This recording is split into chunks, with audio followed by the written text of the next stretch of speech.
Y'all, I am finally posting the video of the Sparks flea market. Better late than never, right? So the Sparks flea market is here in Kansas. It is only held twice a year, and let me tell you, this thing is crazy. I mean, you guys, this went on for miles and miles and miles. I couldn't even like give you a comparison of how big this was. But it's twice a year here in Kansas. The next one is the weekend of August 30th, I think. So definitely look it up. I'll put the link down in the description box for you. So we started out here, you guys, and we had all of these dreams of walking all this flea market. So I was really trying to pace myself in the beginning. So this was just the first row we walked down, and we already started seeing some beautiful things. For the most part, this stuff was like salvaged things you would find at the thrift store, garage sales, a barn sale. Look at all of these beautiful enamel bowls, all that glow glass. And sorry, you guys, Hank is just like trampling around. So for the most part, most of this was salvaged and thrifted finds. And then there were some spots that had like wholesale items in it. But for the most part, I was really happy that it was all like secondhand stuff. Look at that crock, you guys. So I'm going to just take you through a little bit of what I filmed and what I saw there. And hopefully it gives you a little bit of an idea, or maybe gives you inspiration to go to your local flea markets. But in this one, look at these rolling pins. So gorgeous. I don't know if like what was up with this one. Is you guys tell me if that's actually something or if it's missing parts. This rolling pin was so beautiful and it was $5, but I put it back because I told myself this is just the beginning. Like, you gotta wait. I shouldn't have waited. This melt glass was only $5. I did tell myself though, if you think that you would find it at the thrift store for the same amount of money, don't get it, because like we we only had a limited amount of room here. So that was my thought process going into this. We had all of the babies. Look at Alf. Yes, honey.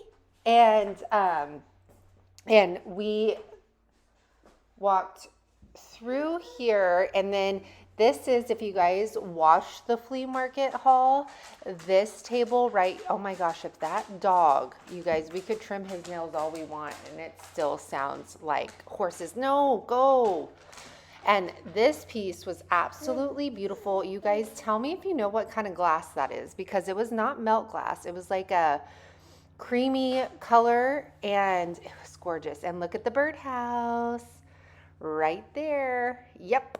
I ended up getting that. It was marked $12. She gave it to me for $10.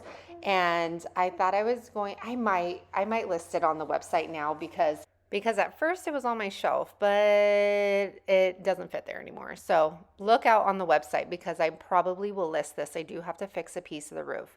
But there was such an eclectic array of items. I saw this oil lamp there, and if you guys have been watching, I've been keeping my eye out on oil lamps, but this one looked kind of like brand spanking new, so I didn't end up getting it.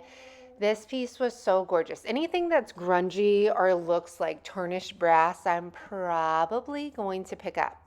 Okay, then we came to this section, you guys, and my mind, oh, it was so hard. This section had all the things I would buy in a heartbeat. So you could see old cookie cutters, and then Crocs galore. And the prices were out of, oh, I didn't even notice that enamel kitchen strainer. The Crocs were out of this world. Like, the prices were so good. And again, I told myself, like, pace yourself. You could always come back. There's going to be more. So I didn't pick up any of these, because I know what you guys are going to say. I didn't see you buy any of those. Like, they were like $20. Even the ones with the numbers on them. I mean, the prices were way different than you would see anywhere else. And it also had me thinking, like, where do these people get all of these items? Like, do they go pick barns, or do they look out on Facebook Marketplace or garage sales? Like, it really gets your mind thinking, like, where did they collect all this stuff? So I continued to look at this booth, and I could have bought so many things. They did have a big section too of furniture, and I'll just quickly take you through that section. But they had like huge wood frames in here, great antique pieces that would look good in anybody's home. And it's really inspiring, but it is trouble because your mind can go, I mean, as a crafter, so many places by seeing these things, and then you're seeing the price and you're like, oh my gosh, I could do something with that for sure. But I did. Look at how gorgeous this was. I think it was 15, so I passed on it. But everything seriously told a story in this place. And I found this booth, but some of the vendors obviously knew what they had, and they were expensive. So this gentleman, he had some amazing salvage pieces, a lot of cast iron pieces, but his prices were definitely a lot higher. So I didn't end up getting anything from here. I did find these cast iron feet, which were gorgeous. Look at these little ones. But I could only find, oh, I totally missed those bells. See, now I'll be watching it later. But the salvaged pieces, sorry, the 3 little cast iron feet, there was only 3 of them. Couldn't find a 4th, so I ended up just leaving them because I was like, what am I going to do with 3 of these? So I left them. Tons of kitchenware. But you guys, this was so much fun to come to. It was definitely something that next time my parents are actually going to be in town when this next one comes up.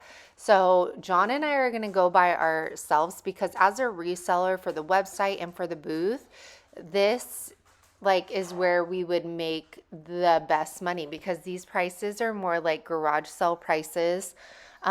So we definitely want to kind of stock up and have some inventory on hand since our thrift stores are higher in price. But the next one, you guys, August 30th, I think it starts like on a Thursday and goes to a Sunday. Make sure to bring a fan and some water. They do have tons. It was like being at, if anybody's been to what do you call it? Like a swap meet, like in California, it was like the Orange County swap meet. They had tons of vendors as far as food goes. They even had a Chinese like restaurant with like orange chicken and everything in there. And this doesn't even show you a quarter, not even a fraction, you guys, of what this place had. So highly recommend it. And you guys, I have tons of thrift store videos that I need to put together. I always film it. I just need to have the time to edit it. So hopefully I can start bringing you guys those thrift store videos because I love filming it and you guys know I'm there all the time anyways. So I hope you guys enjoyed the flea market. I hope it kind of gave you guys some ideas of what's at a flea market. And if you guys go or have one near your house, definitely check it out. It's a great way to spend the day. You don't have to bring, a lot of cash with you because a lot of items are not that expensive. And this is, you guys, I think this one is where I found, yes. Oh, my clay bowl. Somebody just bought it. Leanne. Was it Leanne or Laura? Oh, you guys bought it. Oh, bye, bowl. Bye. All right, you guys. I hope you enjoyed this video. Check out the Sparks link down in the description box if you're a Kansas resident or surrounding area. Have a good one. Bye.